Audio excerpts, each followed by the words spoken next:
বৃন্দাবনের ছোট্ট গ্রামে থাকতেন মা যশোদা আর তার দুষ্টু ছেলে কৃষ্ণ।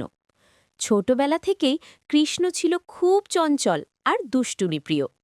গ্রামের সব বাড়িতে তখন একটাই অভিযোগ, যশোদা, তোমার ছেলে আমাদের ঘরে ঢুকে মাখন চুরি করে খায়।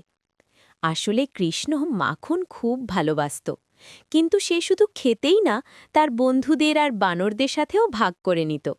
তাই সবাই তাকে মাখন চোর বলে ডাকত।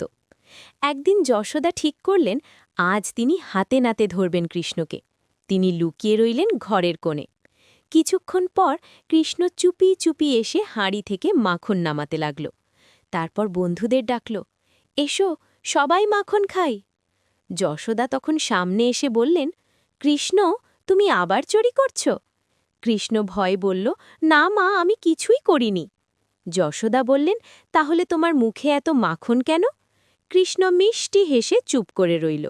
যশোদার রাগে তাকে একটা দড়ি দিয়ে উনুনের পাশে থাকা একটি বড় পেশনি বা উখলের সঙ্গে বেঁধে দিলেন, যেন সে আর দুষ্টুমি না করতে পারে। কিন্তু কৃষ্ণ তো সাধারণ ছেলে নয়। বাঁধা অবস্থাতেও সে হামাগুড়ি দিয়ে সেই পেশনি টেনে নিয়ে যেতে লাগল।